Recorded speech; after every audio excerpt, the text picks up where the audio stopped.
It's really frustrating when you're exercising and following some kind of diet and you're not seeing the results that you're looking for. But you might be missing some of the key points of how weight loss actually works. There's really only one thing that matters when it comes to losing weight, and I'm going to tell you what that is. The first issue might be that you're relying on exercise too much. Exercise helps you feel better, be less stiff, and just be more healthy overall.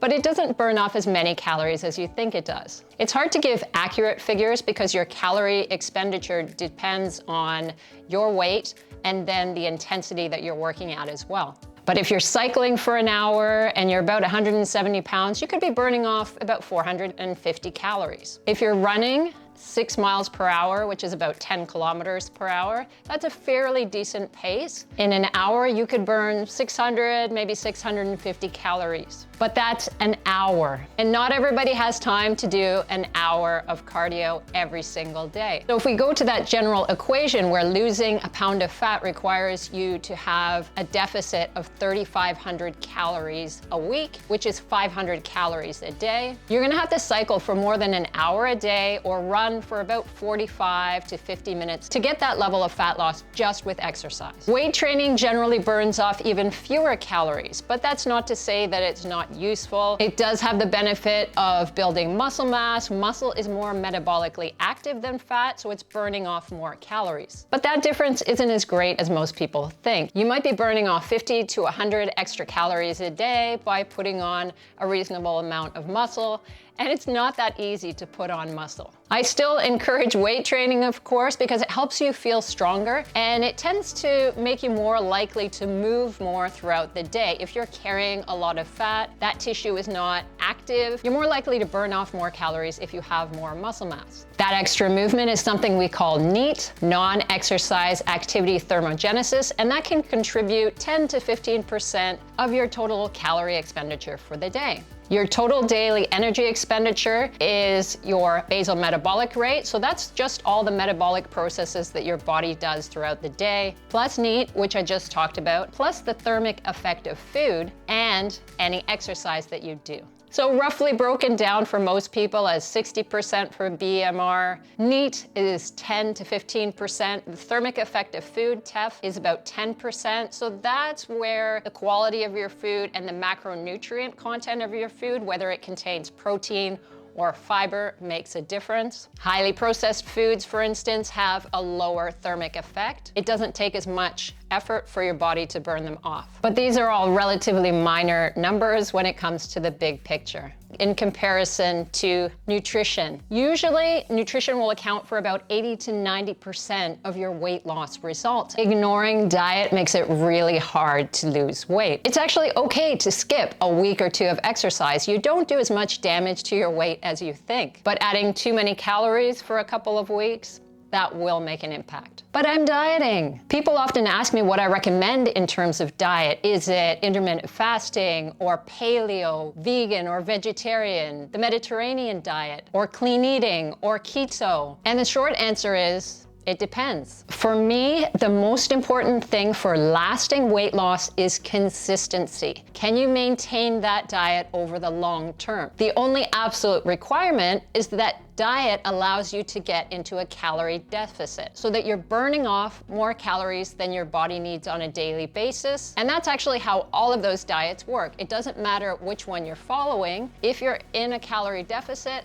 then you're going to lose weight. But you can also follow any of those diets and not be in a calorie deficit and not lose weight. If you take in more calories than your body needs, then you're in a calorie surplus and you will put on fat. All of those diets work by getting you into a calorie deficit. They are simply strategies that you can use. People will tell you that they work for other reasons like insulin levels or detoxing your body, but that's not it. When we talk about lower carb diets, they may help reduce your cravings and your appetite, and that helps you to reduce your caloric intake. But if you still find yourself hungry on a low carb diet and you overeat, then you'll still put on weight. If you're doing intermittent fasting, but you somehow manage to squeeze 3,000 calories into your window, and that's your maintenance calories, or maybe that's even above your maintenance calories, then you're not going to lose any weight. The same goes for keto or vegetarian, whatever it is. Clean eating is the one that I find the most annoying, I guess, because it's such a judgment on you. I'm eating clean and your food is dirty. There's no scientific definition of clean in terms of food, unless you wash it with soap, I guess.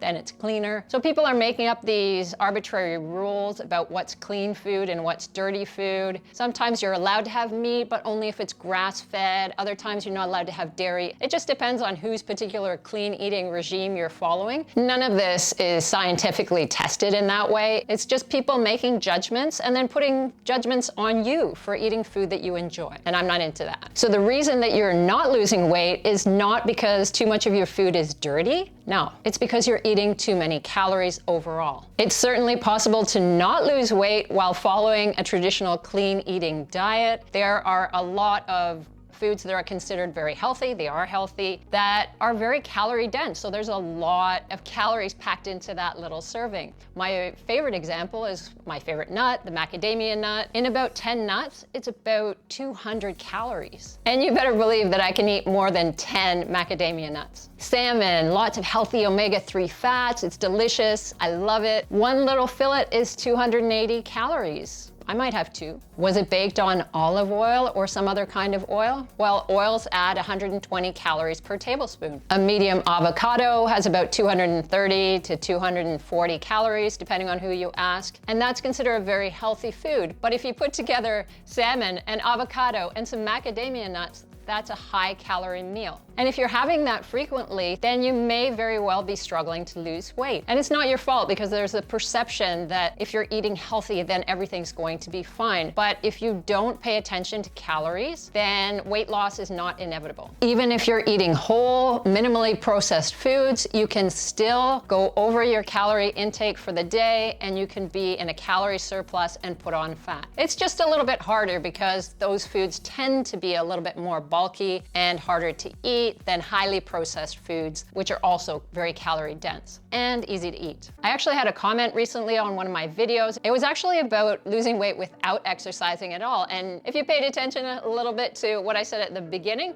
it is possible to lose weight without exercise. This person said that they can't exercise for a couple of medical reasons, and they're watching what they eat, but they're not losing weight. Now, watching what I eat is very vague. And it's not enough to just kind of say, oh yeah, it looks okay. I mean, I have some veggies in there, I have some fruit, I've got some protein. If you don't know the total amount of calories that you're having for the day, then you don't really know what it's gonna take to be in a calorie deficit and start losing weight. So it's important to take a look at calories, in some cases macros as well. So how much protein are you getting? How much fiber? Because we talked about the thermic effect of food. Protein and fiber have higher TEF, and that means you're burning off a slightly higher amount. Eating well and eating mostly whole, unprocessed foods is not always enough for weight loss. It should, of course, be the basis of most nutrition plans that you come up with if you're creating a diet, for sure. Lots of minimally processed foods, lean proteins, lots of vegetables and fruit, some seeds and nuts, those kind of things mixed in. But if you don't have any awareness